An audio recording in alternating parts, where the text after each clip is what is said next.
Before I begin the formal presentation, I've got a few remarks and kindly ask the board to hold all questions until the very end of the presentation.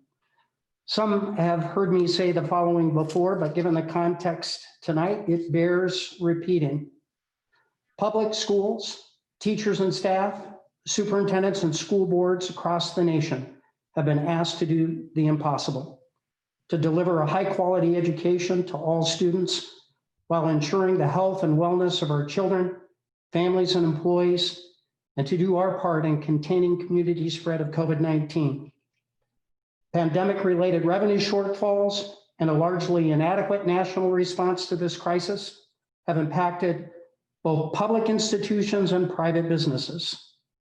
The vital role of schools in managing the pandemic has been used by some people to politicize and polarize. The resulting conflict has demoralized and frustrated many educators, including me. So I get it. I feel our collective pain this evening. Nevertheless, we must shape a path forward to providing some in-person support for our students this school year. I fully recognize that miracles have been worked in Vancouver Public Schools, and I'm so grateful, so deeply grateful to our students, staff, and families. Unfortunately, context matters. Students with the greatest need are doing less well in remote learning. And according to recent stories published in national media all across the country, school districts from coast to coast have reported the number of students failing classes has risen by as many as 2 or 3 times, with English language learners and disabled and disadvantaged students struggling the most. As the board knows, the same trend is true for Vancouver Public Schools and other Clark County districts. Those students farthest from educational justice are being impacted disproportionately by the pandemic and remote learning in spite of our very best efforts. Additionally, isolation and loneliness caused by the pandemic and remote learning has created unintended anxiety and depression for too many of our nation's children and youth. After more than 10 months of learning about COVID-19 and the precautionary measures that reduce transmission, we can and must reopen schools in a sensible way. Public health experts say we can do it safely, consistent with the updated December 16th Washington Department of Health guidance for schools and Governor Inslee's proclamation. We now know much more about the major sources of transmission, COVID-19 risk to children and youth, and the efficacy of CDC recommended risk mitigation strategies. Both Governor Inslee and State Superintendent Chris Reykdal have strongly encouraged school districts to begin reopening immediately with the necessary safety protocols in place. Along with other county districts, we continue to consult with Clark County Public Health. All county districts plan to scale K-5 hybrid schedules over the next several weeks. To be clear, Clark County Public Health supports those plans. I know some are advocating for a delay until vaccinations are complete for all K-12 employees. As indicated in yesterday's press release, Evergreen Public Schools and Vancouver Public Schools have sent a letter to Governor Inslee asking for K-12 employees to be classified as essential workers and to be included in the phase 1B2 category scheduled for vaccination during the month of February. We join a growing chorus of districts and professional associations, including WEA and the Washington State School Directors Association, to expedite and prioritize vaccinations of all K-12 employees as soon as practical as an added layer of protection for students, staff, and families. But to be clear, according to OSPI and the Washington Department of Health, mass vaccination is not a condition to reopen schools. Next slide. This slide presents the December 16th Washington Department of Health new guidance for providing in-person learning. As of last week, Clark County was in the moderate level. Today's reported data places the county in the high level category. Regardless of whether or not there is a continuing post-New Year surge in new cases per 100,000, this updated guidance allows school districts to begin hybrid learning grades K-5 in the high level.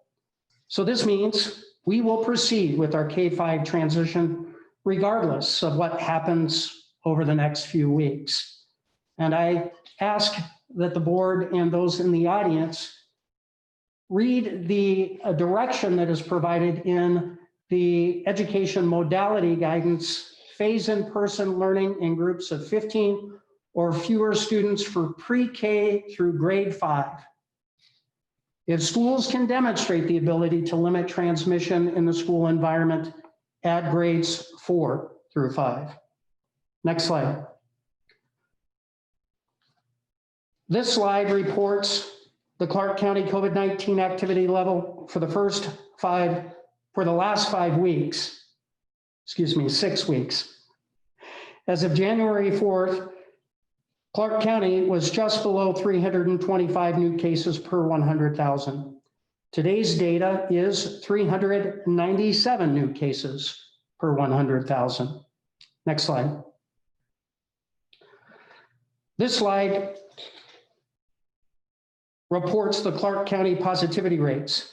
This data lags the COVID-19 activity levels, and the most current data is from December 13th through the 19th.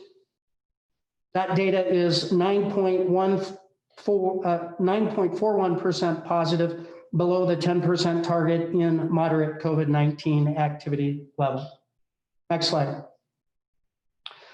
This slide identifies the number of students that have received in-person learning support in Vancouver Public Schools or partner programs like Cascadia Tech since September 21 in small group pods of 10 or fewer.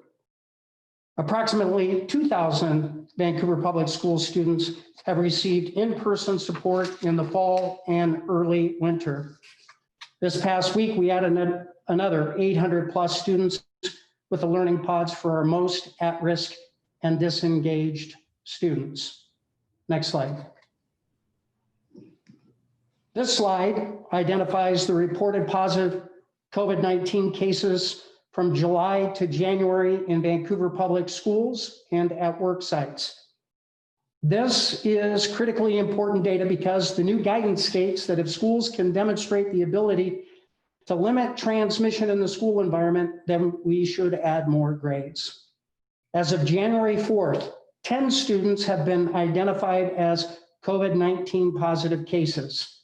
None, I repeat, none were reported as a school-based transmission case.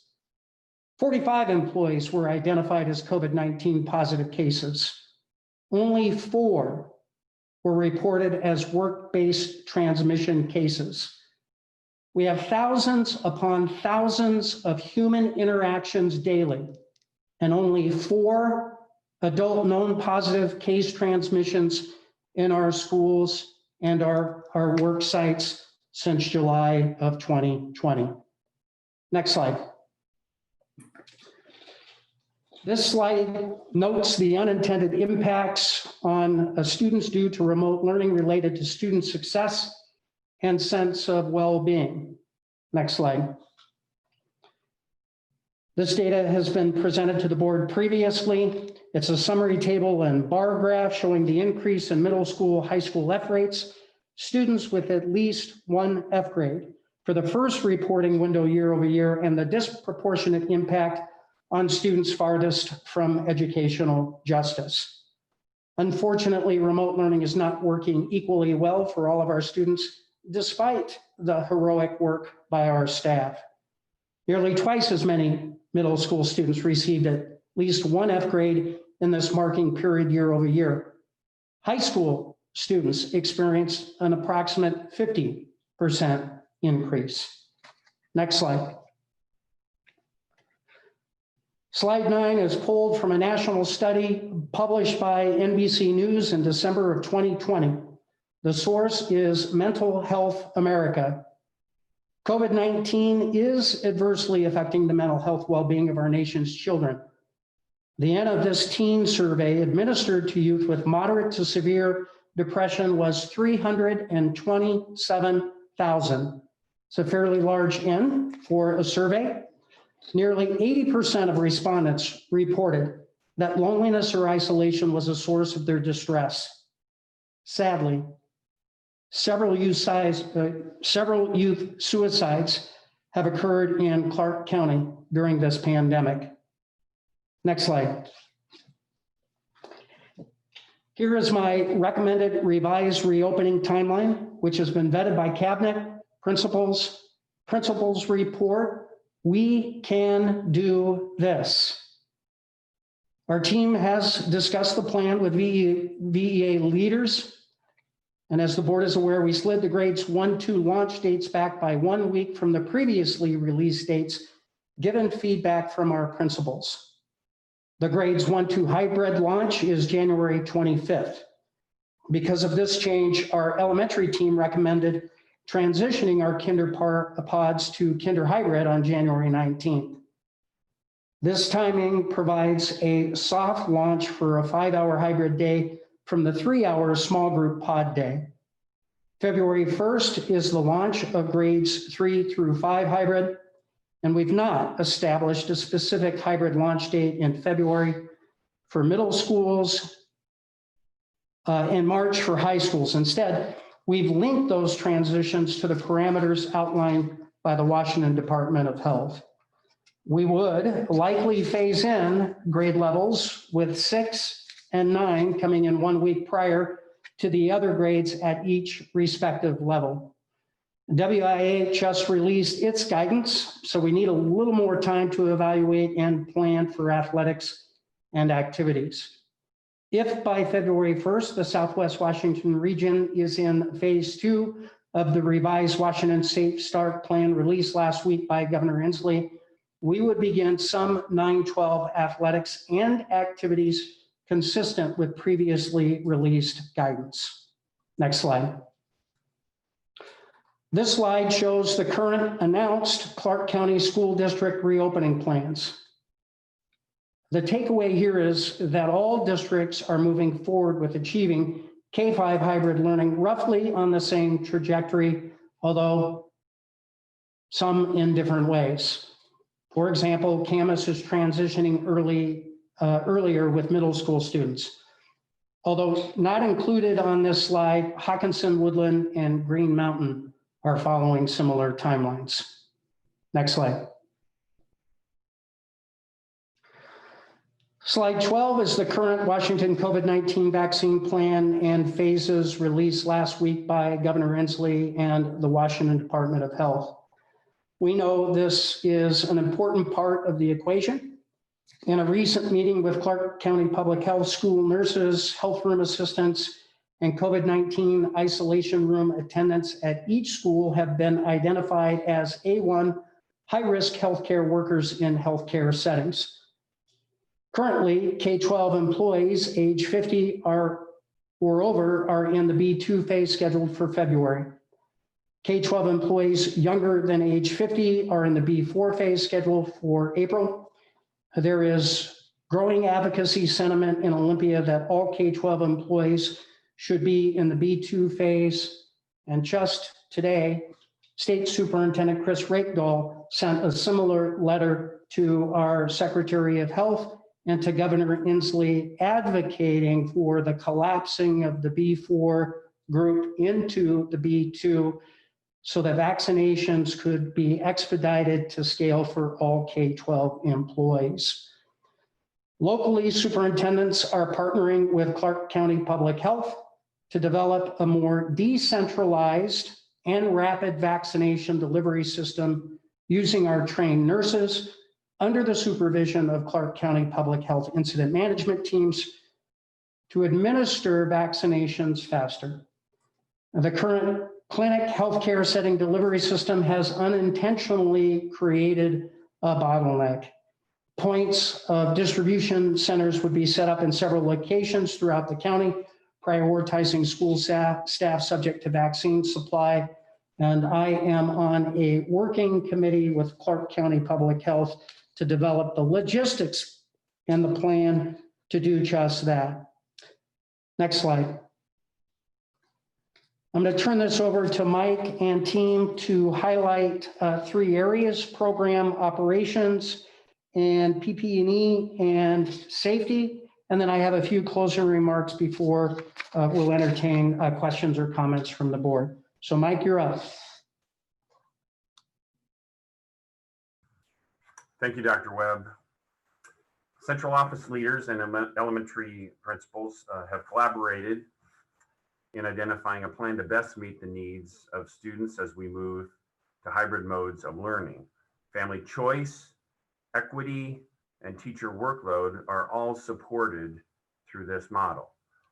District staff and principals will survey parents to determine a parent choice for either hybrid or remote learning for their children. The survey will go out to parents on the afternoon of Wednesday, January 12th. In this plan, the survey will close on Monday, January 18th in the evening. If parents do not respond, principals will be following up with a phone call to the families, much like they have done previously. Principals will develop classes and staffing assignments for their hybrid and remote learners based upon the responses they receive from their parents. The survey results will inform principals on how to assign staff to meet the needs of students in hybrid learning and full remote instruction at each respective elementary school. So the principals will be working directly with their staff and identifying how to best meet the needs of the families as they have made that choice. When a school has insufficient numbers to support a full remote classroom, the principal will work with the district to determine solutions to meet their remote learning needs.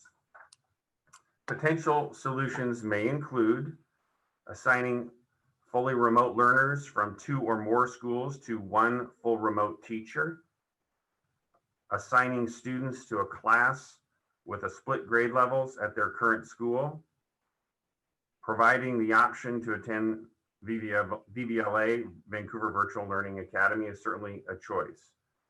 Parents will be encouraged to remain with their choice of learning option for the remainder of the school year. However, principals will have the flexibility to make changes as needed depending upon space availability and public health guidance that we are following. We are committed to providing a full remote option for the remainder of the school year. However, we have a responsibility to balance class sizes and teacher workloads, which may result in teacher reassignments. Human Resources will work with VEA leadership to ensure staffing aligns with the 2021 Memorandum of Understanding and our current contract language under the collective bargaining agreement. The model will provide choice to instructional mode to families, be that hybrid or full remote. It will provide collaboration between building administrators and their staff. It will provide equitable access to instructional mode that best supports the needs of students and families, be that hybrid or full remote. And we believe it will reduce teacher workload. Deborah and our elementary principal representatives with us this evening will be sharing additional details about the hybrid and full remote educational programs that we're recommending. So at this time, I'd like to turn it over to Deborah. Hey, good evening, everyone. Thanks for hanging in there for this conversation. And I just want to say I have boundless gratitude to the small principal work group that you're going to hear from tonight. They've put in countless hours on this plan. And then that same gratitude extends to our entire principal group, because everything that the small work group put together, we brought back to the larger group and got their input. In some cases, we got their course correction. We were able to get to a place where we're all in the same place and have the same, obviously the same goals and the same direction. So I am going to ask each of our 6 principals to chime in a little bit from some aspect of this plan. You've met them before, but I want you to know that Bobby Genty from Marshall, Heath Engelbeck from Salmon Creek, Jennifer Bleckschmidt from Eisenhower, Adley Copeland from King, Patrick Connors at Chinook, and Matt Kaufman at Ogden are the ones who are going to talk to us tonight. So Bobby and Heath, would you be willing to start? Absolutely. Thank you, Deborah. I will reiterate a few of the things that Mike had spoken about earlier. What we knew was important was that we still had parent choice in whether or not our families were full remote or moving to our hybrid situation. So as he said, there will be another survey going out because what we know is the data we had from our previous survey is outdated and from September. So we'll be looking at our newest data to determine what those hybrid and full remote classrooms will look like. Our parents will be asked to commit to either a hybrid or remote learning for the remainder of the school year. This will help with our teachers not having to transition students in and out of classrooms and out of settings. Parent choice will drive our building decisions and regarding how our staffing will be distributed. So based upon what those survey results show, that will determine how we staff our buildings for the remainder of this school year. Keith? And as we're looking at that data, we may have to, determine if a combination class is needed. But our number one goal is to minimize disruption to the greatest extent possible. And that also includes if students need to move to a different teacher, that also is going to be part of our process when we're looking at minimizing disruptions.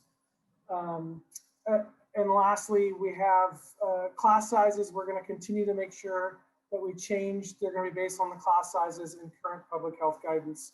As our families come to us, as they always will with specific situations that may need some principal support and care to help put kids where they need to be. Thank you. Yeah, one of the things we have worked from as a given in all of the hours that the work group spent and also the hours with the greater principal group is that this is a collaborative effort. It's principal and teacher team. That's how our principals work. That's how it all works well. And Jennifer and Adley are going to speak a little bit to one of those collaborative areas, FAB. Good afternoon or good evening at this point. I'm going to speak briefly about our fitness and arts block schedule. Building principals will collaborate with fitness and arts block teachers to create a building schedule or a building arts block schedule that best supports the students at their schools. And Jennifer is going to elaborate a little on that.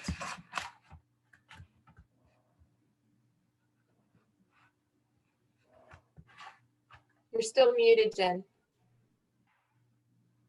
Thank you. Basically, what we're going to do, every building is unique and has unique needs. So we will work with our arts block teachers to consider those needs and the students' needs in the process. Obviously, we have additional variables that we're considering as we plan for arts block. We will have options for in-person or synchronous while those arts block teachers are back in the building. So we plan to meet with them and start working through that process. Okay, thanks, Jen. And just, did I interrupt you, Jennifer? No, okay. Just briefly, Patrick and Matt, one or both of them will speak. You have seen you've seen the hybrid schedule. The larger schedule that you've seen before didn't change, but they're going to speak to some small edits, I believe. Patrick or Matt? Yeah, thank you, Deborah. One of the issues that's come up when we took into consideration the FAB or Fine Arts Block schedule and the daily schedule for students was the safety concerns of staff and students and looking to meet their needs. One of the changes that's been made or proposed to the schedule would be that teachers' preps would take place after the students leave for the day, beginning at 2 o'clock, to account for some of the changes that may need to take place for FAB to be successful. Our daily schedule, as proposed earlier on, would be 8:30 to 1:50 Monday and Tuesday, Thursday and Friday, Monday, Tuesday being the A pod, Thursday and Friday being B pod. Wednesdays will be a remote only day for students as well.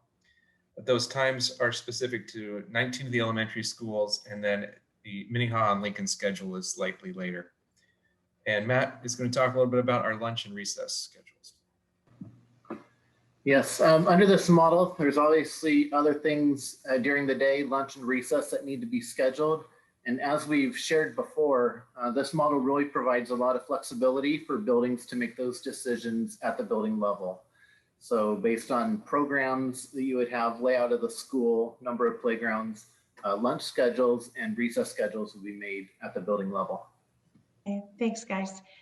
As you see, there is an enormous flexibility at the building level to meet the needs of the students in that site. I don't have to tell you, but we have such variance among our schools. We have tiny and we have very large, and we have, you know, programs that are at some sites and not at others. There are many different variables, and we know that, and we honor that, we embrace that. Those are the decisions that principals and teams will make in their buildings. What works best for you? As Matt said, or Patrick said, we opened up that last hour of the day as a possibility for planning time. We are not dictating this. We're simply saying each school will look at its synchronous and asynchronous arts offerings. How does this work best? In a very small school where an entire grade level is 2 classes, that will look different than at our schools that have 6 kindergarten teachers.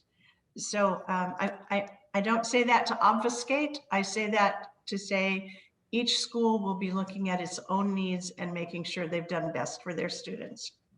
So that's the part we wanted to bring to you tonight. Mike, more from you? I don't believe so. I think we're going to transition to Brett and Kathy to talk a bit about operations. As you would imagine, we are scaling nutrition services and scaling transportation services, and we will need to recall some of our affected SEIU employees as we begin to expand in our hybrid schedule. Brett? Dr. Webb, I think I'm starting first, so I'll kick off the Brett and Kathy part of this presentation. So as the board knows, the district leadership and human resources have monthly meetings with all our labor leaders. There are monthly labor management meetings. But with the pandemic, that has moved up to oftentimes weekly or daily or whatever is needed. So we are in constant communication with our labor leaders. Our labor leaders have direct lines to our personal cell numbers, let alone our work numbers, and whatever it takes to get across the finish line, we will work together on this to address emerging issues as they come up. As Dr. Webb said, we have some of our SEIU members are still furloughed. And so we plan on, if we move forward with this current plan, we would be calling back our food services employees. We have 2 new school kitchen sites that have never been set up. So some of the schools, we would call back their food services workers earlier. On January 13th, we would notify them. We would also then notify the rest of our food service workers for January 14th return for, and they would be returning back to work. Our food services workers will be coming back on January 21st and January 22nd in preparation for students increased number of students on our campus. So we have 130 nutrition services employees for elementary, middle, and high schools that will be recalled through this process. We have worked with the labor leaders to inform them of our desire to do this if we move forward with this current plan. We also, when we bring back any of our employees who have been furloughed, our employees are being instructed in school safety protocols for COVID-19. It is mandatory that all of our employees go through our Safe School modules that talk about COVID-19 and safety protocols that we have to adhere to in labor and industry standards, Washington Department of Health, Clark County Public Health. All those things are considered in our training so that people are aware of what to expect when they come into the schools. We also have our principals working with those new staff members coming back in to make sure that they understand what those protocols are also. These food services folks will be setting up our kitchens and possibly will be supporting other work as needed as their memorandum of understanding guidelines allow for. As far as bus drivers and transportations, we will continue to bring in additional hours. We are working with labor leaders for our Employee Services Union, SEIU, and we will be working with adding at least calling back 3 members back when we start looking in transportation with mechanic and bus service worker and some other folks that we do need as we gear up. Other drivers will be added based on the routing staffing needs. So more kids come back. We know who our kids are. We'll be adding additional drivers in time to make sure we're transporting our kids to school. And as far as another need we know we have, and it's been spoken to tonight, are the certificate and classified substitutes. So Human Resources has been very busy. We are posting for certificated and classified substitute in a variety of locations through the district website. We use Twitter, Facebook. WorkSource is with unemployment services and school reader boards. And our labor leaders, we requested their assistance in getting it out on their own webpage, noting that we would like to hire additional substitutes, and they have been great and are going to be doing that for us. We are interviewing weekly. We are hiring weekly. Right now, our total number of substitutes available for certificated staff are 220. We have an additional 31 long-term substitutes currently in place. We also are training our any of our substitutes. We are training our substitutes to take on long-term assignments. So 20 have been fully trained on our Canvas landing page use, our synchronous and asynchronous teaching, streaming live lessons to students who are remote, and also the COVID-19 Safe School modules have been trained. We are this week, we are going to be training an additional 36 substitutes, certificated substitutes, and using those tools so that they too are also ready to come on board should we need them for long-term positions. And our classified focus for hiring, we are focusing on paraeducators. We have active 138 substitute paraeducators, but like everybody else, they have needs with their families. And so with schools not in session, they have children at home. So that is prohibitive for some of those folks to come in and substitute for us. So when kids get back to school, that will free up time for many of our substitutes to return to work. We will also be focusing on hiring additional substitute bus drivers. We currently have 17 substitute bus drivers, and we want to increase that. And again, we will continue to keep all the modules for safety training up on Safe Schools, as well as how to do live streaming and synchronous and asynchronous lessons, as well as Canvas landing page on training modules on Safe Schools. So folks will have that. And the question has come up around the mandatory training for our employees, and how do our employees know what to do if they need some additional resources or supports around any kind of COVID-19 issues. We have, every one of our schools have 2 COVID coordinators, the principal or associate principal, but they're both administrators. So there are 2 COVID coordinators, site coordinators at each school. There are guidelines that we follow that, as I said, we're in compliance with Clark County Public Health, Washington Department of Health, Labor and Industry, CDC, OSPI, and the Governor proclamations. We are in compliance with all those. Principals will train staff as they return. They will share the protocols that we have in place for reporting any kind of COVID-19 safety concerns. So there is a flow chart that will be posted around the building for staff. It will be sent to staff. Principals will be training their folks on this. So should there be any concerns around any kind of safety violations or PPE needs, the personal protection needs that might be needed, they are the people who are going to be taking care of that. If there's any health room annex needs, there's specific protocols our staff are following. Our principals are in charge of that health room annex. and then any kind of safety protocol concerns. These site coordinators, let's say a staff member says, well, I talked with my site coordinator and I really didn't feel like I got this resolved. Then we have the next step for them is to contact our safety district COVID-19 safety officer. And those are Lindsay Rogers and Nicole Del Tasso, who you've heard from before. So I'm going to turn it over to Brett at this point.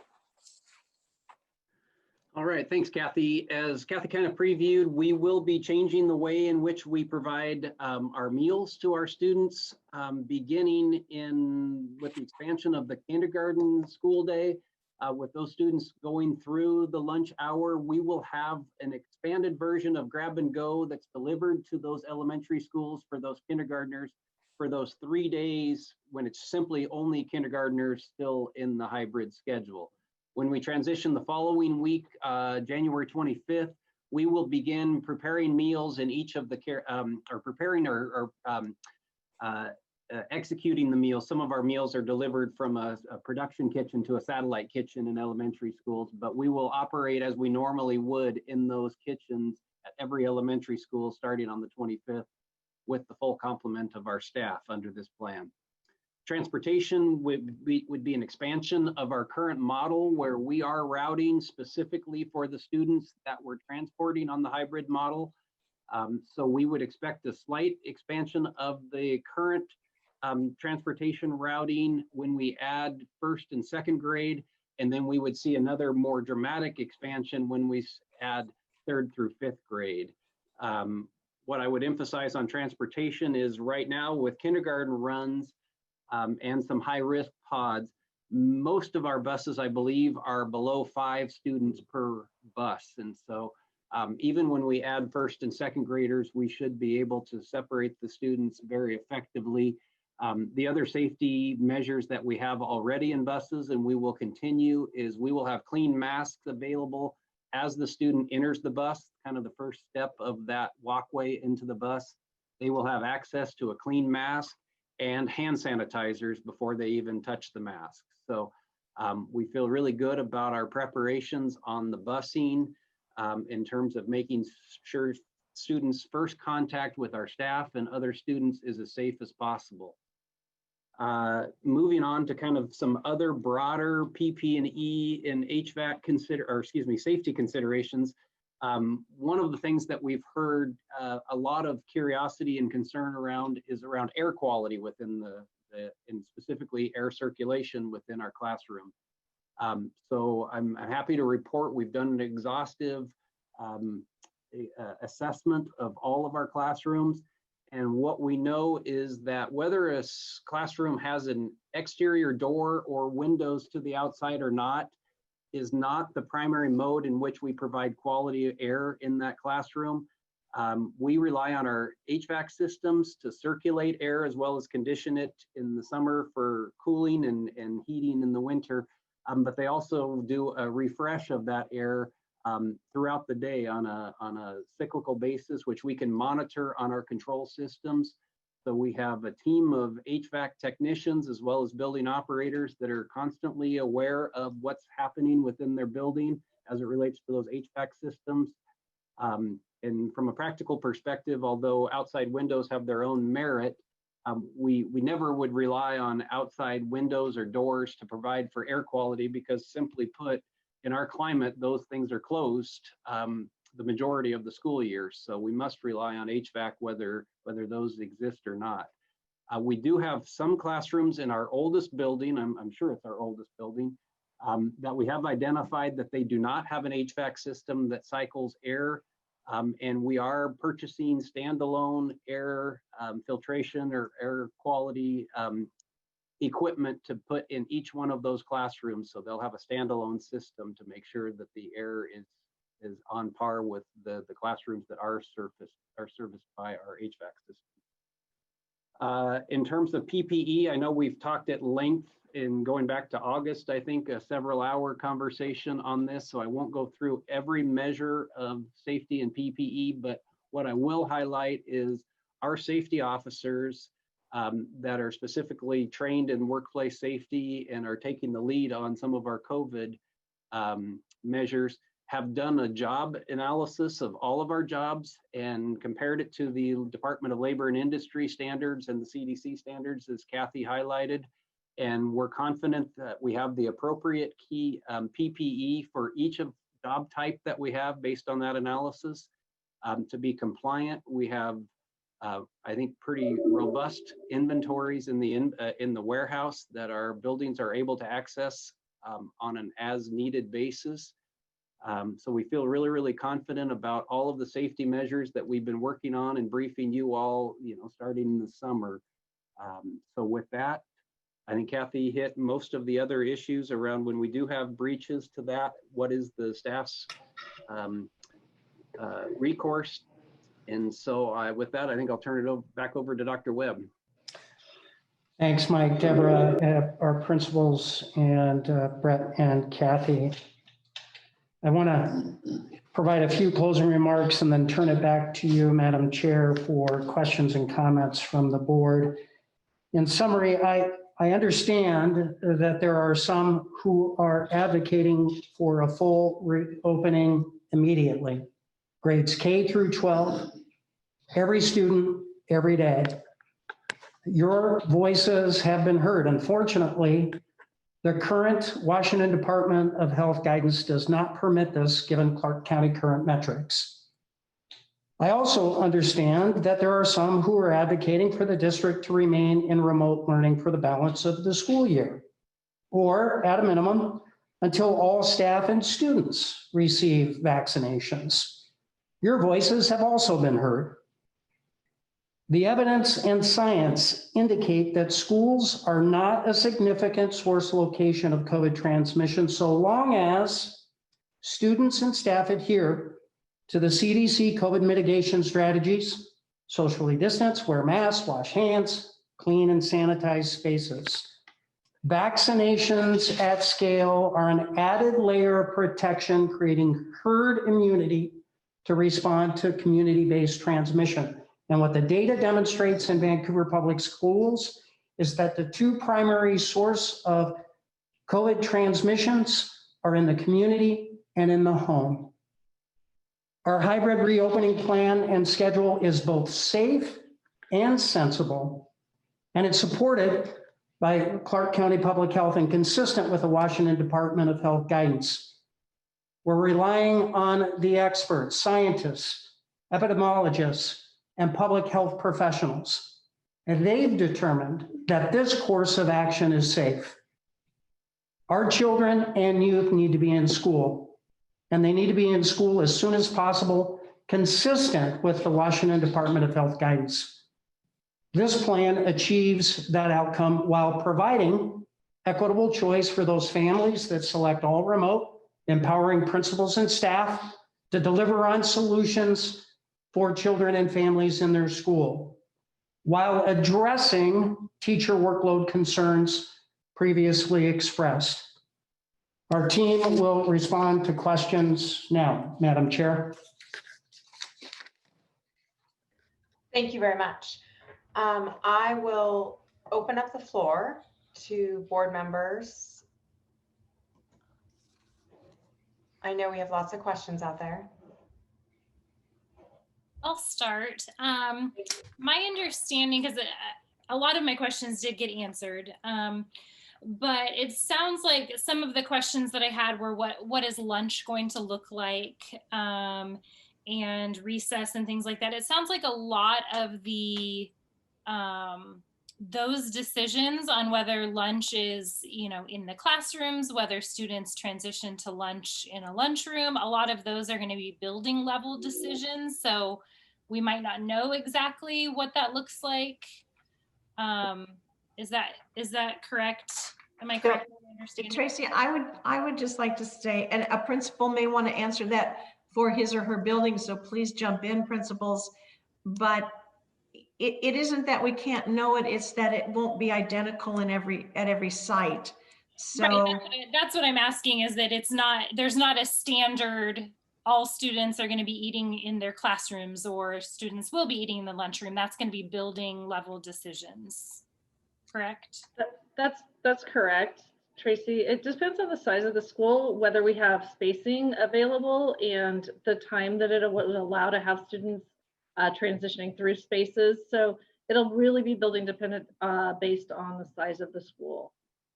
And thank you, Bobby. We made a plan last fall when this was brought forth to staff to provide for students eating in the classroom. And that is still an existing plan. That is something we can follow for those schools who can provide that 6-foot distance and have small numbers of kids. They may choose something different.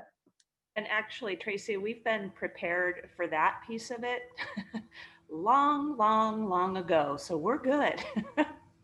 That's a concern that I've kind of repeatedly heard from teachers, is the concern about being in the classroom when they're 10 to 15 kids all take off their masks and are eating for that length of time. So Gotcha. And one of the considerations we have to look at is how many students we're going to have based off the numbers that come out, who's going to be remote only and who's going to come back in person. And that's why it's going to be so important for our families to complete those surveys too, so we have an accurate number as we get prepared to come back.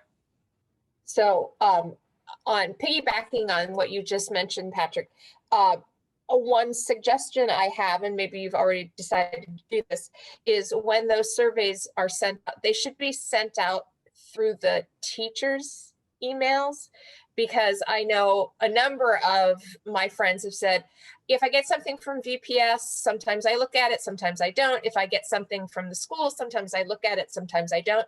If I get it from my kid's teacher, I read it right away.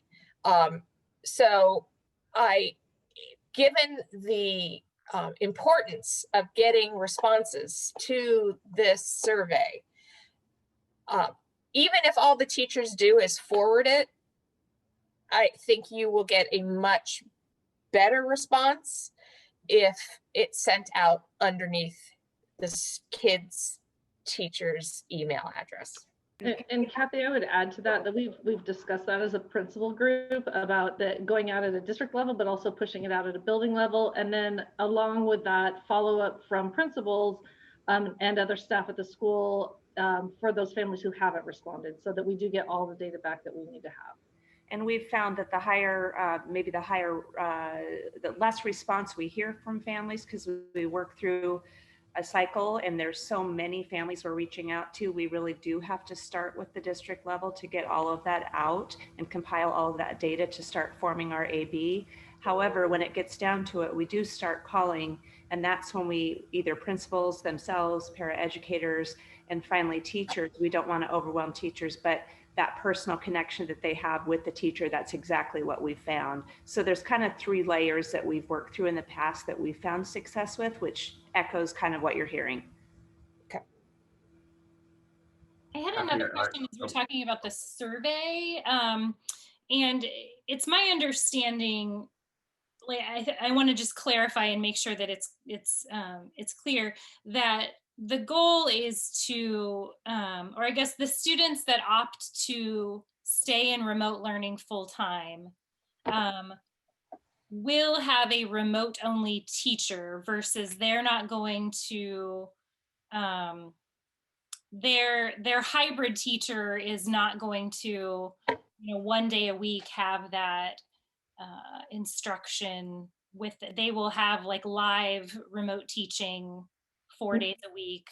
Yes, remote only students will become a class of remote only with a teacher. Okay, good, because I know that was a big concern for the kids that are staying remote only. Is there any, this might be an HR question, is there any awareness of how many teachers might need to be remote only, like our high risk teachers that, I'm just wondering if we know like how the numbers might start to be fleshed out. Sure, Tracy, once we move forward with some additional planning tomorrow, principals are going to be surveying their own staff, because they are staffing their remote sections and they're going to be staffing their hybrid sections. And in the memorandum of understanding with VEA, there is a clear outline in section E that talks about how you staff the remote only with teachers who would like to have that, kind of the priority. We had a conversation with VEA about that again today, And what we said is we will look at every avenue for teachers who would like to go remote to see where we can place folks. It will just depend on the sections we have available. And we have teachers who are going out for maternity leave that have to be out. So it's going to look different everywhere. But once we get the data in from all the schools as far as who's remote and who's hybrid, principals staff that, then we will look at, do we have any other needs to be able to move some of these teachers maybe from another building to move them into a remote for a building that needs a remote teacher. So like I told VEA, we are going to look at everything possible to get everybody where they would like to be, but I just can't guarantee we can have it all. Okay, thank you. I want to say thank you to everybody that worked on this. And also everybody that's going to be working on this, because this is heavy lift between now and the 25th, and then again and again. There are so many moving pieces. I know that most people that have never worked in a school building don't understand how many moving pieces there are.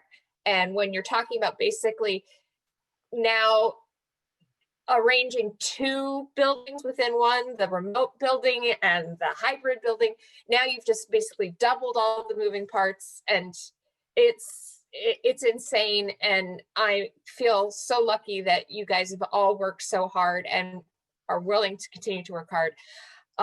I am so happy that we are letting a lot of these decisions be made at the building level, where obviously the teachers and the staff and the principals, they all know their community better. They know how their building works. They know where on a good day the snags come up and they can do it. So I just love it. I'm glad that we have a remote solution. Thank you. That has weighed very heavy on my heart since the kindergartners went in. And I'm glad to see that we've got a solution for those kiddos, and that we're willing to work with our teachers and move them around, and that VEA is willing to move. That was my concern, is that not so much that VEA wouldn't be willing to do it, but that we might get in some sort of contractual, thing. And it sounds like everybody's gonna be flexible. I do have 2 concerns, though, as far as protocol. We've gotten a couple emails from some kindergarten teachers that have said that they've sent kids to the sick room or to the nurse with a cough. I've gotten 2 emails, and that those kids' temperatures were taken and then they were sent back to the room because they didn't have a temperature. My understanding is that something like a cough is a class A. I know that the school where I teach preschool, including I teach preschool at a school, and then attached to that preschool is an elementary school, middle school, and high school. And kids are sent home when they have a cough. If it resolves itself within 24 hours, they're allowed to come back. If not, it's sort of Dr. Webb, it's the kind of the flow chart that we got from you in our briefing. And I want to make certain that everybody follows that and understands, the class A symptoms are send home symptoms. And I don't know if there's anybody to speak to that or how we can make sure that happens. But that's one of the reasons why private schools have not been super spreaders or have not had to. It's because those kids go home. Kathy, we have, I know in our building, I have it on my phone. I live it. I have to look at it all the time. We've got it laminated. It's on the annex room. This isn't something you can memorize. And not only that, it's because it changes all the time, as we've learned. Yes. So we do have the most recent iteration. And in fact, just this morning, we were looking through it. And so we do our very best to be diligent about following what the specific protocols are on the matrix sheet. Great. Thanks, Jennifer. Nicole, Lindsay, I see you on this Zoom. Perhaps you can just highlight the updated flowcharts that were recently released by Clark County Public Health and then certainly distributed and shared with our team. Yeah, thanks, Dr. Webb. So I hope you guys can hear me okay. So as far as that scenario of students being sent back into the classroom, I just want to speak to that really quick. Yeah, if they do have any symptoms, students are supposed to be sent home. However, if it's caused by another condition, so if they have asthma, say, or if they were drinking their water and they just choked on their water or something, that's another scenario that I can imagine that maybe they sent the student back. But otherwise, yes, when they have symptoms, they are to be sent home. In regards to the new flowcharts from ESD 112 and Clark County Public Health, we have updated those in our COVID-19 response plan, which can be found on the website. I'm trying to think, were there major changes to it? It's pretty standard to what we've been doing so far, nothing.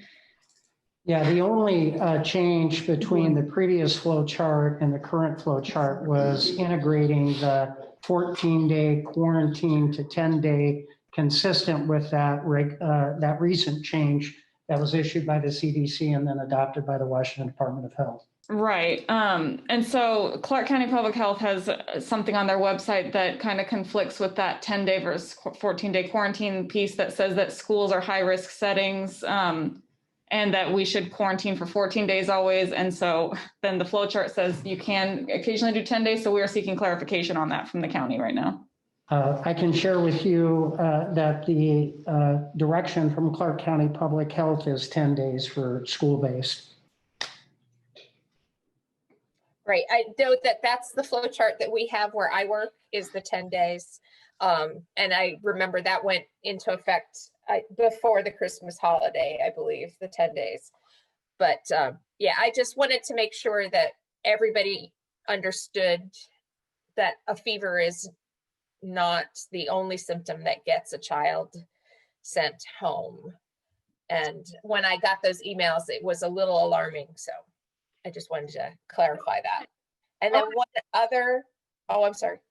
other question I had is, we've gotten a number of questions and concerns from teachers about if they have to take sick leave because they have these symptoms as well, and they have to, and this is probably Kathy, how are we dealing with their accrued sick leave versus sick leave that they have to take because of COVID? It just seems like these are, unprecedented times, and how are we handling that? So Kathy, in the memorandum of understanding with all our labor group, it's spelled out for staff and for labor leaders. It is very well spelled out. And Nicole Dornan in our benefits office works individually with each one of those folks to help them. The COVID-19 leaves, you can only use them once for the full amount of days. And after you've used it once, then you would have to use your own leave, which is correct. We have specific language in there. So anything that's coming up, they can get clarification from the building principal looking at the MOU. They can get clarification from the union leadership looking at MOU. They can call. We've got all that information on our benefits page, what those benefits are to our employees and how they would access those, or they could call Nicole Dornan also and get some support. So we have a lot of support to those employees. Great. I figured that, but I felt I needed to ask just to make sure. Thanks, Kathy. You bet. So I just want to touch on the situation or the example that Kathy brought up, and we've received quite a few emails over the last few months with caution or alarm. I dropped my child off at school and I saw someone outside and their mask wasn't on correct. Or the kids were gathered and they all seemed like they were 3 feet apart, not 6 feet apart. And I don't want to get into the details of all these specific scenarios, but I just wonder if, part of wanting we want our educators to feel safe at school. We want our families to feel safe at school. And I wonder what type of training opportunity there is around, I mean, I know that we've gone over the protocols, but in terms of recourse for if you see something, what that path is. Just in the sense of, you know, if you're uncomfortable because it seems like someone at your school isn't wearing their mask correctly, what's the, you know, you also don't want to be selling out your colleagues. So how do we open that line of communication so people can report without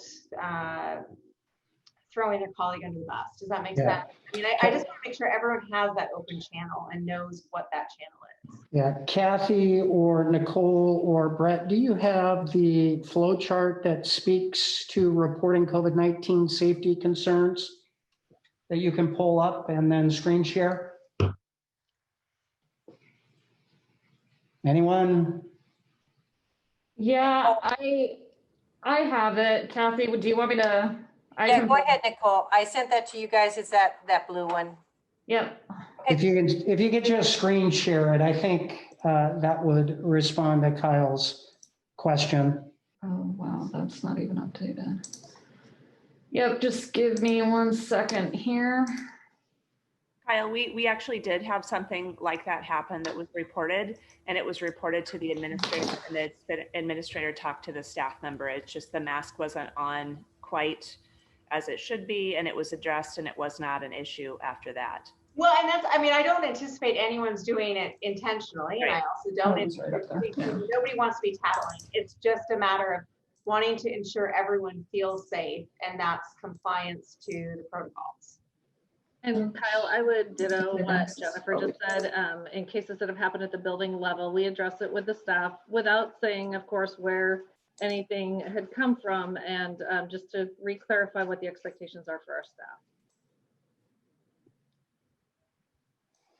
All right, so shared with you is the kind of the chart. So essentially encouraging people to report following violations: PPE needs, COVID-19 health room annex needs, safety protocol concerns.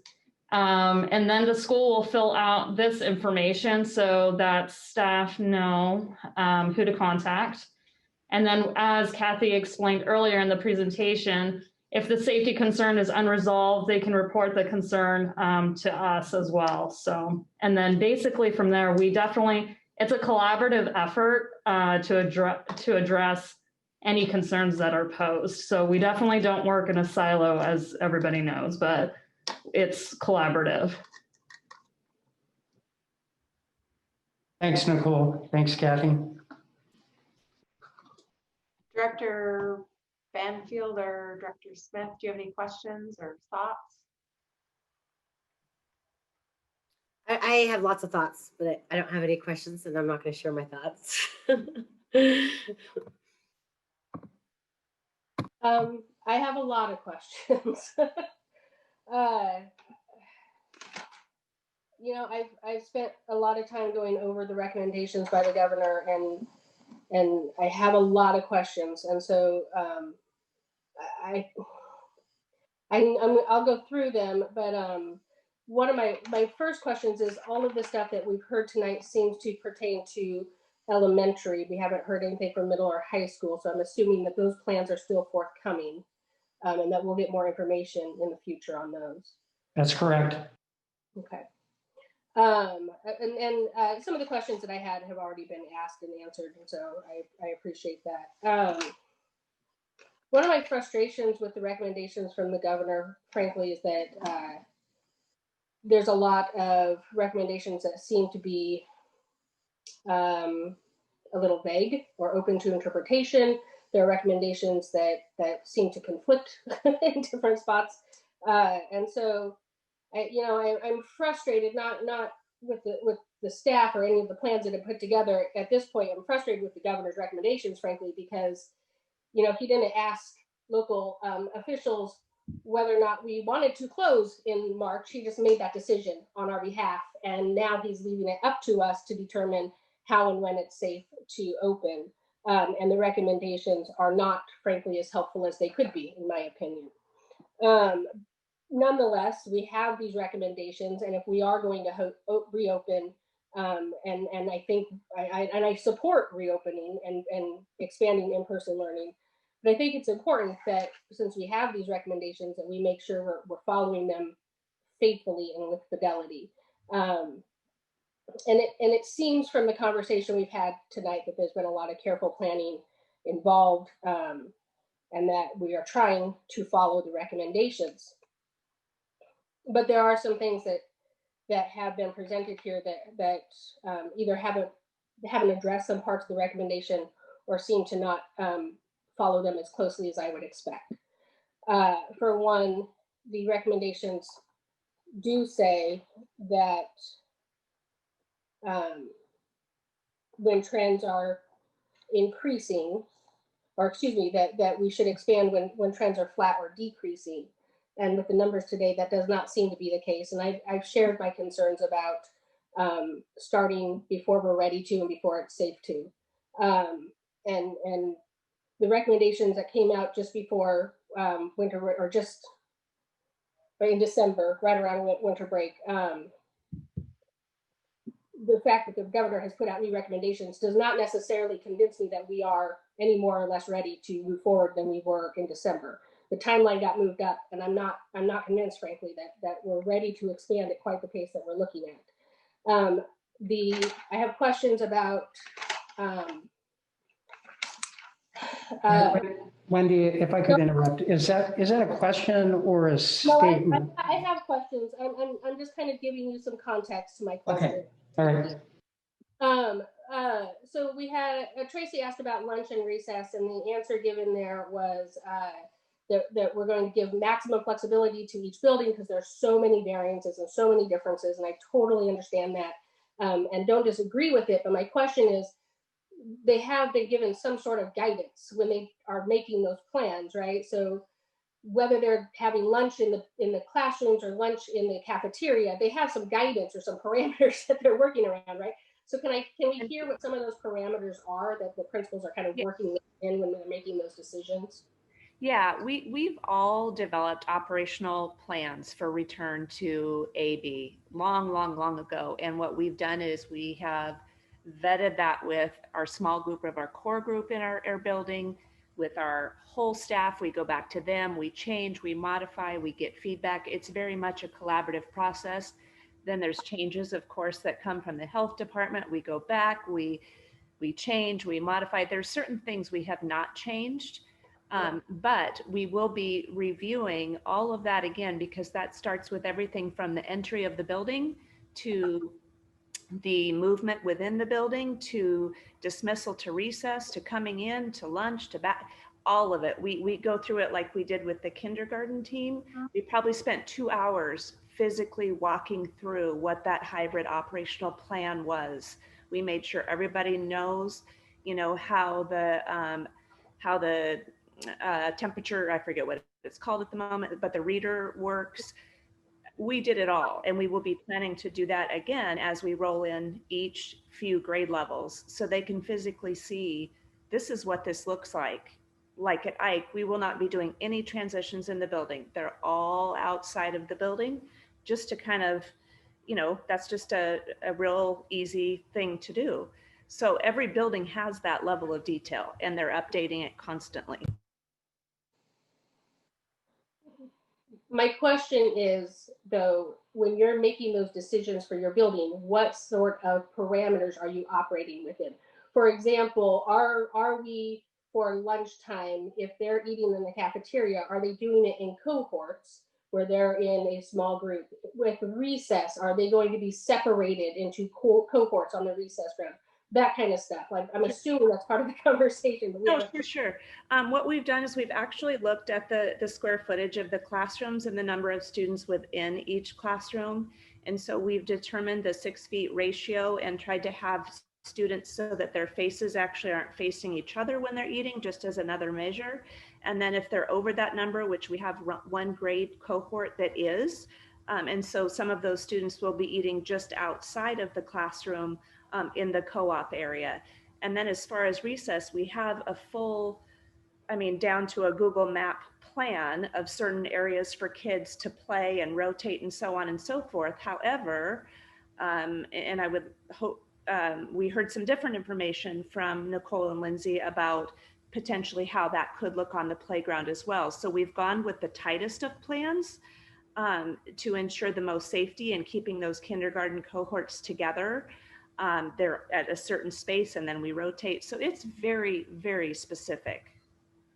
I appreciate that level of detail. And I don't mean to be like, I want to hear all the details at every building, but what I do think is an important part of our conversation, because we have heard so many concerns from so many people that we have gone through all of those steps. And I know everybody's invested in making sure everything's as safe as we possibly can make it.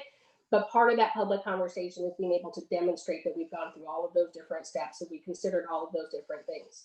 So I appreciate that level of detail, Jennifer. That is helpful.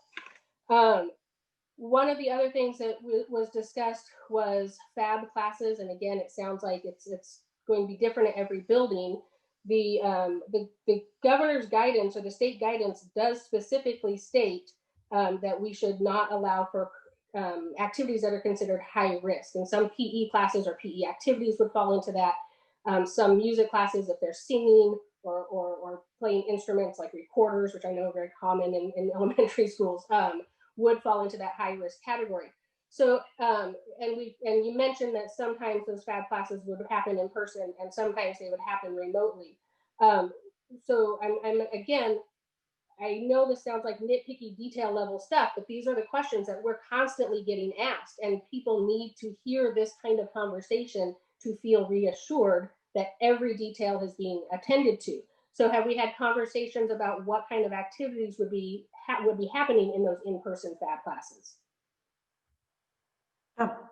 Adley, sorry. Yeah, I was just going to say, I spend a lot of time collaborating with my FAB teachers, and I trust them completely in their decision making as to selecting activities that fall within our guidelines, our health and safety guidelines. So I would anticipate my music teacher would be selecting musical activities that right now don't include singing, because it's been identified as an activity that's a higher risk. But how could we still address the standard that lies within that?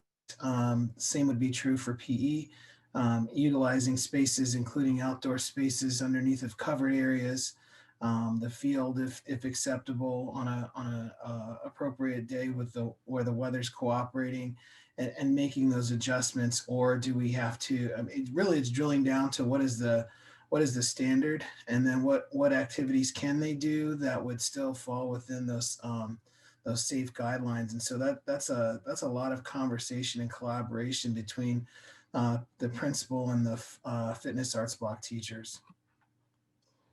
And Wendy, I'm sorry, I just want to interrupt really quickly.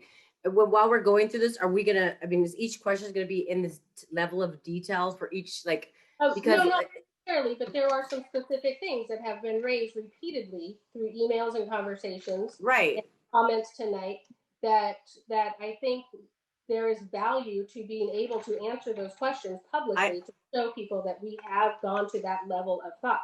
And so I guess the question then is, the question is regarding space, have we gone to the level of detail? Is there detailed, have we done this? Yes and no. Regarding such and such. But if we're going to walk through each of these Tamara, with respect, I have questions that I'm going to ask them. Okay, great. So, and Adley, thank you for that answer. But frankly, that answer, and this is not reflective of your quality of the answer, it was a little less reassuring than I was hoping. I think we need to see directions given to our FAB teachers about what is allowed and what's not allowed when rates are at a high risk level like they are right now. So Wendy, if I can stop you for a second, one area, and it may or may not, I'm a visual person, be helpful to see one of those operational spreadsheet plans that is, I don't know how many squares long, but the section we actually did not have filled in was related to Arts Block because we really didn't know where we were going to be with that yet. So these are part of those really deep conversations that will happen when we get into the planning, because it is specific to the planning for those specific teachers. And we do have options within that. But that plan, at least on my building, isn't complete because we just weren't there yet, but we are there now. And they have to be part of that problem solving. And that's how we've done it throughout the whole process, is they have been part of the solution within the guidelines. And I thank you for that, Jennifer. I guess one of my concerns is that my concern is that we may not have a long enough runway. I feel like we're still figuring a lot of this stuff out, and we've announced a start date at this point. One of my concerns also, or one of the concerns that has been raised, and I share, is the number of students that those FAB teachers will be serving each day if they're serving in person, if they're teaching in-person classes, which is a significantly higher number of one-to-one contacts than a classroom teacher would be having. So when we talked about kindergarten and reopening for kindergarten, I specifically asked about access and providing KN95 masks to our kindergarten teachers. I was reassured that they would have access to them should they want them. I have a follow-up question in, are we still planning to provide KN95 masks to teachers who request them? And especially for those teachers who might be in classrooms that have additional risk because of the number of students they're seeing each day or the type of activities they're engaging in. Brett, can you respond? And Brett, while you're looking to respond, there was a question like this that came up actually in some of our presenters. Is there specific protective equipment that can be used for music classes? So these kind of go hand in hand. So I'll throw that in there with you too. Sure. So I guess I'll address the KN95 first. What I would say is that I referenced the job analysis for each position in each grade band. And an example of us, I think, trying to be as responsive as possible. We looked at, for instance, kindergarten. With that being the first academic experience for those students, it was less likely that 6 feet of social distancing could be, and again, the standards from L&I don't say exclusively maintained, but consistently maintained. And so in the kindergarten space, we determined that those were, I can't remember all of the different strata within the Department of Labor and Industries, but it was a higher risk than a traditional classroom. Special ed went through an exhaustive review around how often is 6 feet breached. And so I think in terms of KN95, we've tried to provide any situation that is likely to produce a more consistent breaches to the social distancing standard with that level of protection. There could be some additional staff, and again, these would be some things that we would resolve at the building level where they have a particular sensitivity or a particular concern around their health or something. And again, I think we're in a position to be responsive to those. I wouldn't necessarily say that anybody and everybody that wants a KN95 can just come grab them, because we want to preserve the inventory for those that are called for within the labor and industry and others. But I will say we have a robust supply, so I don't anticipate that becoming a scarcity mindset. I think the way to answer Kathy's question around some of the specialty instruction, we've looked at, for instance, bilingual students and their needs to be able to watch their teacher's mouth forming the language sounds. And so what we have is, at first we had plastic shields, and then the guidance became clear that a collar underneath the plastic shields was a necessary level of reinforcement. So now we've experimented with a couple different vendors on those, and so we have a supply of those. And so I think, did you ask about music specifically though?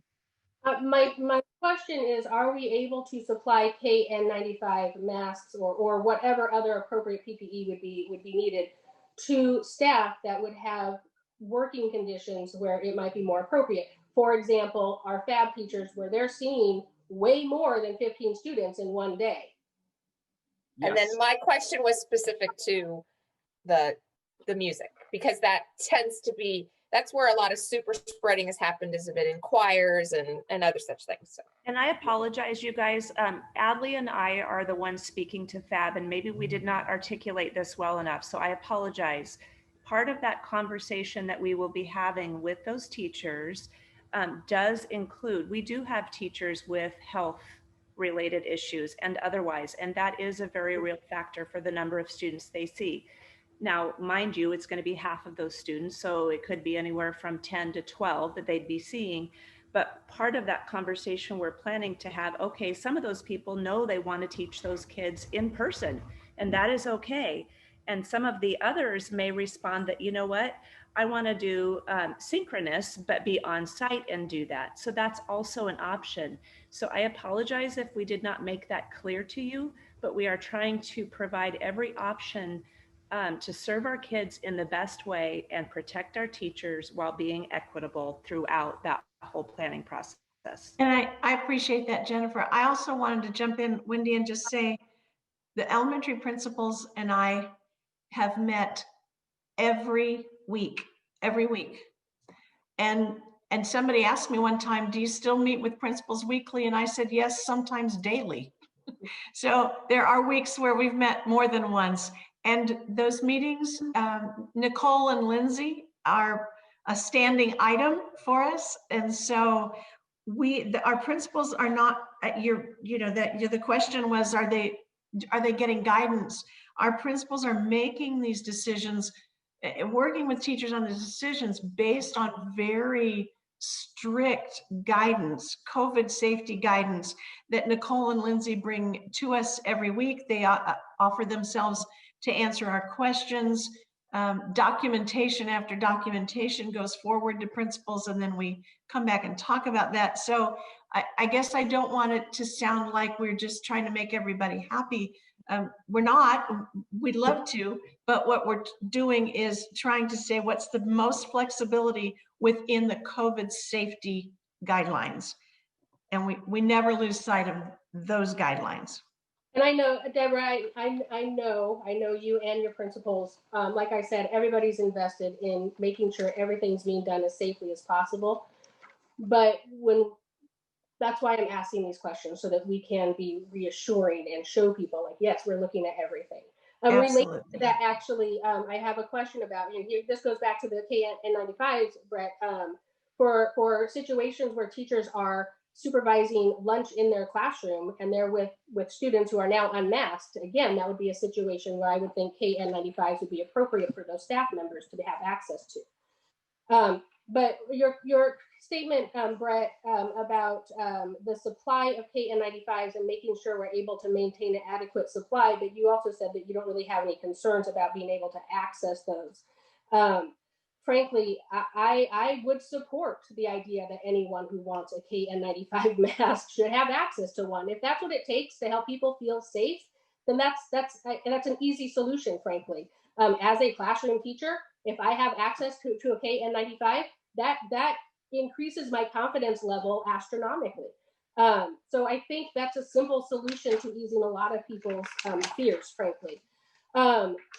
The other question I have about the variability between campuses, it was said, I believe in Mike's portion, that parents will be surveyed again January 12th, that's tomorrow, and that survey will close the 18th, but these plans are still very much in the making. And as a parent who has to make this decision, and this happened when we had a very similar discussion back in September, as a parent who has to make this decision, I need to know that level of detail about what's happening in my child's school. Is he going to be eating in a classroom where everyone's unmasked? Is he going to be taking PE classes? So how are, like, I love Jennifer's example of every transition is going to happen outside. That's a reassuring thing to hear as a parent. But that's what I need to hear as a parent, is literally that level of detail. What's it look like for my kid's school, so I can make a decision about whether I feel safe sending him or her, depending, but that's middle school, that's a little ways off, to school, transportation, arrival processes. That's the level of detail that a lot of our parents are going to be looking for before they make a decision. And frankly, a lot of our teachers are going to be looking at before they decide whether or not they want to utilize leave options and come back or not.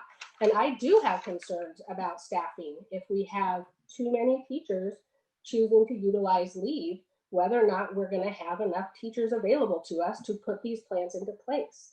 I think we still have a lot of work to do, frankly, in reassuring our staff and our families that what we're doing is safe. And I am reassured by hearing you are able to answer my questions to an extreme detail. And I appreciate that because that is reassuring to see.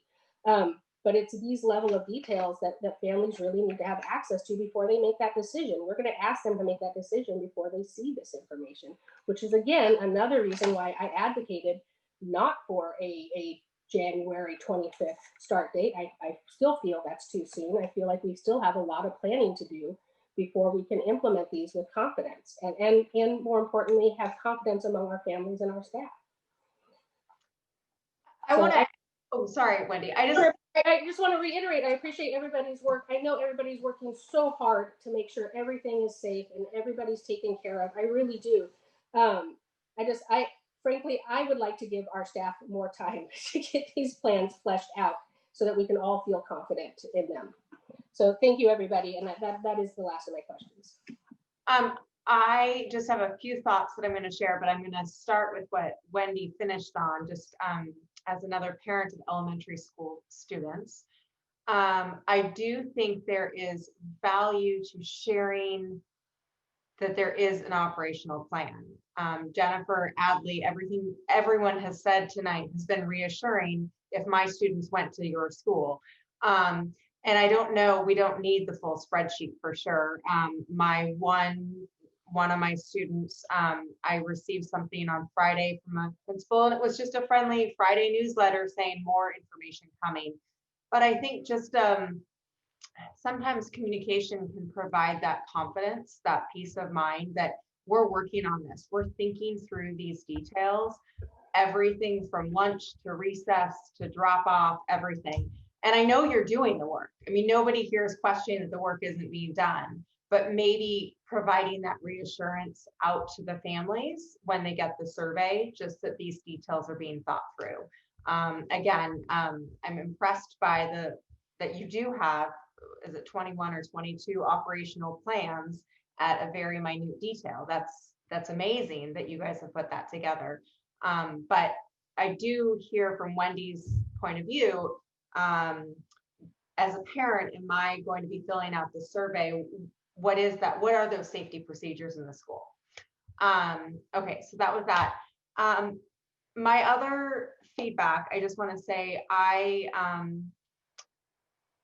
am reassured by this plan, and I appreciate it very much. Since the kindergarten start in mid-November, my concern has been the equity for our remote learners. And I feel that this plan has addressed the flexibility for families and also probably leveraging some staff that need to stay in remote. And I really appreciate all of the work, because in a district our size and trying to do that math and creative matching up is not easy. And I know that we have a great team of principals, and I know a lot of the work has now been delivered to your plates to do these customized plans at the building level. And I honestly think that's how this is going to work, is you know your families, you know your communities, you know your schools. Schools have the nuances of language magnet programs, or they have, high cap classes, or they have, it's a small school, or it's an Anderson that has almost 800 students, and there's nuances that you guys can manage. So I really like that we have adjusted the autonomy at the building level. So I'm very supportive of that.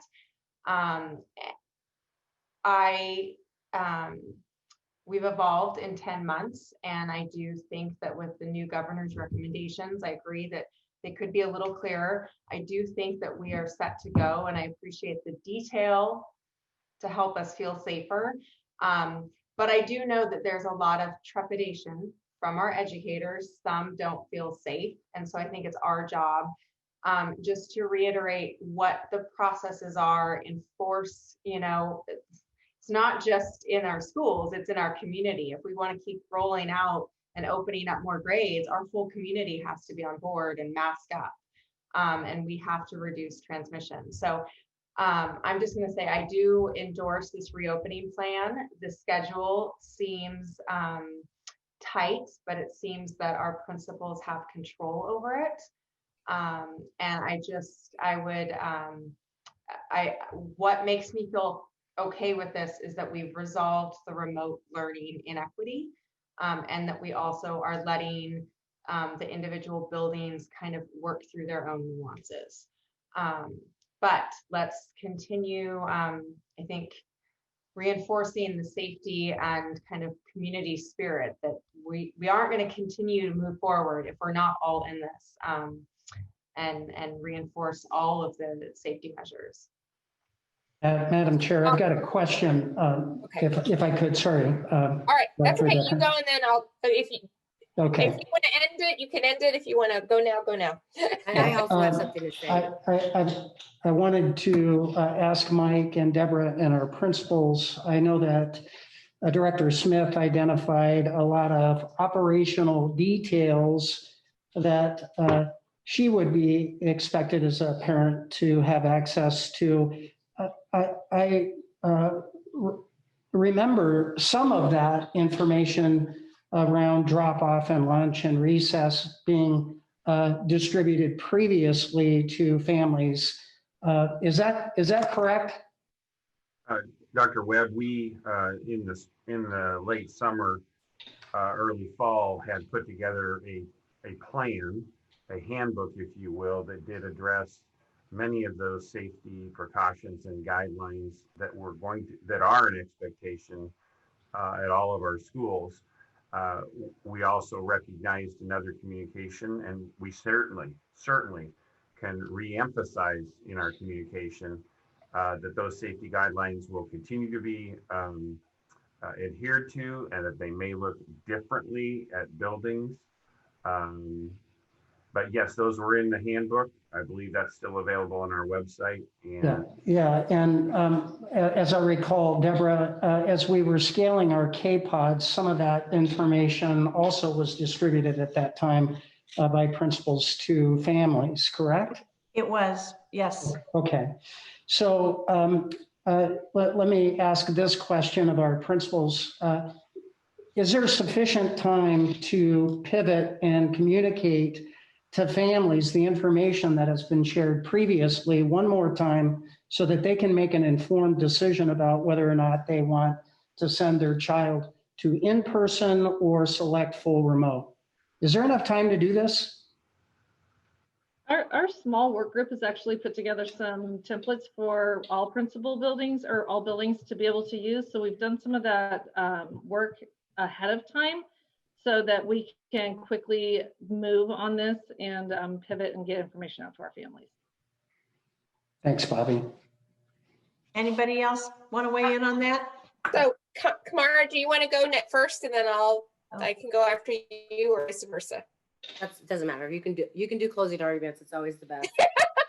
I want to say that I kind of understand where I do understand where Wendy's coming from, and to me, and what I was trying to get to was like when we were going through this level of detail was, hey, maybe there has to be more communication or reiterate the exact same communication we've received several times because people have a lot of stuff going on. But I feel like when we start our jobs, and I'm the newest member, so all I do is read these little manuals, is to create policy. Their job is to implement it. And so when we start asking these specific levels of detail, we dilute the credibility of the message that we're sending. Because what we're saying is we don't trust you. You've said that you're doing these things. You said that you're following the guidelines that the governor gave. You said each principal is making these choices. And then we say, well, I want to know what this principal is saying about this. And I want to know how this is working like this. I understand why Wendy's doing it. I love that what she's brought out is exactly what, Dr. Strom is saying. We need the parents might need more information again, the same information we've already given, because they've been, swamped with all this information before, and it has to come again at the time that it's most important to the issues that we're addressing. So I appreciate that, but I just want to say that I trust the team that's in front of us. I also know that we have a responsibility to pull out certain questions, and we need to redirect our constituents to the fact that they've received this information and it was here, and we're going to be here to make sure this is reinforced. But we're not going to ask unless there's a complaint that something that they've said they're going to do, that's policies, that's met the standards of health.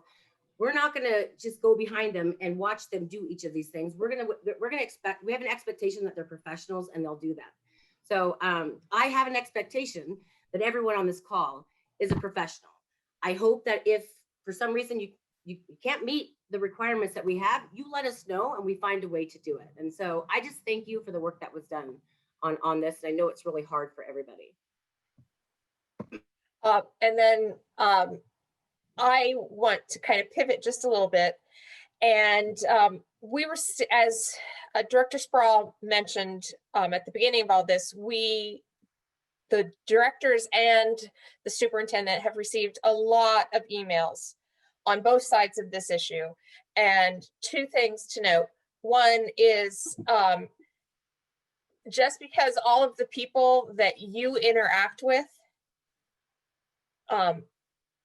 have the same feelings and concerns that you do, does not mean that everybody in the community does. We have received an equal number of emails for going back and for not going back, hands down, and equally passionate, equally good in defense, and also equally not good in defense. We've received a lot. I suggest that if you believe that, this is to those people out there that are listening, those 500 people that are out there listening, if you believe that you are speaking for the majority, please reach out to other people that are not in your Facebook group or in your friend group, because there's no majority on this issue. It is directly split down the middle. Piggybacking on that, a lot of the emails in regard to going back to school, wanting to go back to school, had to do with social and emotional health and well-being. And I agree. Our kids are suffering from being part of history, from being part of this pandemic. And going back to school will help that. But I want to make it very clear, it will not fix that. This is bigger. What we are going through as a community and as a country is bigger than kindergarten or first grade or even your senior year in high school. The turmoil and the stress that your children are feeling is not going to go away just because they step in their school building. And the staff that are going to work with your students are going to work really hard to help heal your kids' hearts. But just be aware that there are so many other things that go into their well-being, and don't expect a miracle, and check in with your kids every single day and open up those discussions, because school is amazing and these people that presented are amazing and the people that work in our buildings are amazing, but they cannot heal everything that currently ails our society. And I just want all those people out there that are listening to said. That was well said, Kathy. And it's not the only pandemic that's happening in our country right now. There's kids facing a lot of other issues right now that have nothing to do with the pandemic. And they've been facing them for a long time and they're at the forefront. So I really appreciate your words. Thank you. Thank you. Yes, thank you for that. I just want to summarize. I was going to just speak to the fact that we have had two very distinct perspectives communicated towards the board over the last couple of weeks. And They're passionate and well thought out and well written and speaking their own individual truths. And I respect all of those points of view. And I trust, I mean, I know all my other colleagues here have also read the emails that we've received. And there's a lot of, there's just a lot of people personally deeply invested in this. And I respect and appreciate your willingness to share your thoughts. I do think that this plan moving forward does respond to many of the concerns presented because it does provide some accommodation for remote learners, workload on teachers, and hopefully flexibility for teachers that are high risk. There's not going to be a perfect solution, especially in a pandemic. We're not going to have a one size fits all. It's magical. But I will say the fact that we are, thankfully, we have principals willing to step up and take the lead and make a plan right for their school community. I'm very appreciative. So thank you everyone for the hard work. I do want to touch on one thing, Kamara, and I appreciate that you chimed in and said it. And I am going to respectfully disagree just a little bit. I do know and acknowledge that our role is policy. I would challenge that our role as policymakers, reopening schools, that's a policy level decision based on state level policy, CDC guidance, et cetera. And having confidence in the plan sometimes does involve the detailed questions. I don't want to be the ones having to answer it. Our team here has to come up with the answers and do all the heavy lifting and do the work. And I'm so grateful that they do. But I do think sometimes the place for those detailed questions is to give us the confidence to support a policy level decision. Anyways, does anyone else have anything to add? Or I will add that I agree with that. And I think that the manner could be, if these are the questions that our people have, we think that they expect the answers to these questions. So if you could produce something like that, besides going through each of these small decisions, but you're right. And that's what I try to say in the beginning. You're right. We have to, it's our responsibility to make sure that they're answering these detailed level of questions. I agree, because we're here to support that contingency, but I don't think that, well, I'll just leave it at that. Thank you. And I would just add it, I don't think that has anything to do with trust. As I ask questions, I trust that there are answers and that they have been thought through. So it has nothing to do with my trust in district staff. What it has to do with is the trust of our constituents who have elected us to ask these questions, and that they are trusting us to ensure that these things are happening. So a lot of the things I have questions about, I know that there are answers, but it's that publicly reassuring our community who is watching this that these things have been thought through. And that's why sometimes these questions are being asked, because I understand that they've been thought through, but I want to reassure our community that that accountability is there. And I think that is exactly our role. I completely, absolutely agree. But when you have 4 principals and they say that these decisions are being made at the principal level and they're thinking about all of these issues, and then you say, well, I want to know exactly what the answers to those questions are right now. I guess we disagree on where those questions should be answered, and where, not the broad questions. Our people want to be safe. Do they have the PPE?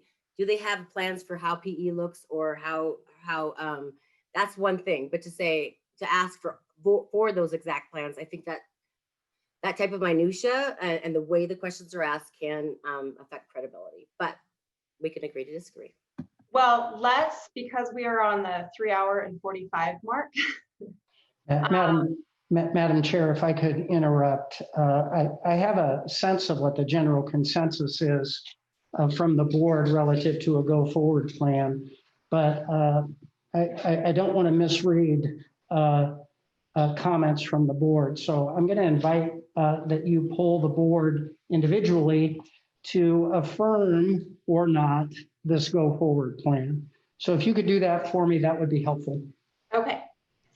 I will poll the directors, and if you want, I mean, for me, I am on board, for instance, Steve, but I would say that I want to make sure that families and are getting the communication, and also our teaching staff is getting good communication this week, so everyone's empowered to make the right decision. But Director Banfield, are you on board? I am on board with following the governor's guidelines. Director Barrows. Yes, kind of what you had mentioned, though, I think that level of communication in kind of what the plan is so parents can make decisions, knowing their child's schedule and how much instructional time they're going to have versus on-demand time, knowing kind of the plans for lunch and different things like that. Just making sure that parents can make informed decisions within the next week or two. I think I do have, you know, there is a lot to pack in before, you know, Monday or Tuesday when kindergartners expand, the following week when 1 and 2 expand, and just making sure teachers feel reassured with safety and making sure that communication on what the safety plan is. I want to make sure that our teachers feel safe. Director Decker. I love the building level decision making. I'm hoping that our principals don't feel too overwhelmed. And I've said this before, you guys are amazing. Make sure you have people that can support you during this time. It can be very lonely at the top. Don't try and go alone.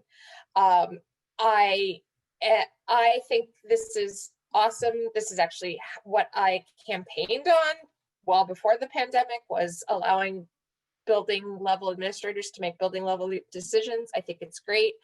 I just want to caution that we make sure that our, like has been said before, that our teachers are feeling safe and listened to. That's it. Director Smith. Honestly, I'm not sure, to be honest. I think that what I have heard, I support. I think there are still a lot of plans that are still being crafted. I don't know what those are ultimately going to look like because they're still works in progress. What I've heard so far sounds good. And I trust people that as the planning continues, it will be the same caliber of planning and the same level of care and carefulness. I think that I like Director Decker, I do support giving every building the flexibility, but I caution that maximum flexibility can often feel like a lack of guidance. And I think there's a careful balance there that we need to make sure we are providing adequate guidance so that people can make plans accordingly. I want to advocate again. I think that we can reassure people by providing additional PPE. I would like to advocate for KN95s for all staff should they choose to have it. I would also advocate for FAB classes to remain remote during the high risk phase. But these are details. I think that all in all, I feel good about what I have heard. I still have a lot of questions about the plans that are still in development. I do not support the timeline, frankly. I think that we're trying to get too much done in too short a time frame. Well, thank you, Madam Chair. Okay, just before we adjourn, I just wanted to add one additional thing because I would be remiss if I did not acknowledge our outgoing board chair. I just wanted to express some gratitude for Wendy last year. She served and not only served during a pandemic, but also had the fortune of mentoring 4 very green board members. And so I just appreciate her leadership. We had so many meetings, so many marathon meetings. And I hope she now gets a little bit more time to relax with her family. But I am so grateful for your leadership last year. I second that. Amazing. You did a great job. I can't even imagine. And I feel so sorry for Kyle. And you've got an amazing temperament for this. And you have put so much of your time and your life into this. I can't even imagine. Now we all can just rue the day that you got off of that because you actually have extra time to make it more difficult. Just joking, just joking, just joking. I really appreciate all the work that you've done. Well, I appreciate the kind words, Kyle. I also appreciate the fact that I was not up till midnight last night. My Sunday night email, or 2 nights ago, Sunday nights were my email nights generally. And so I have been there. I know what it's like, and I appreciate you very much, Kyle, taking it over, especially the timing of your taking. Well, I will say that Wendy and I worked out a transition that I would address all emails starting January 1st. And I swear it was like January 1st and just the email floodgates open. So I do have some email catch up to do.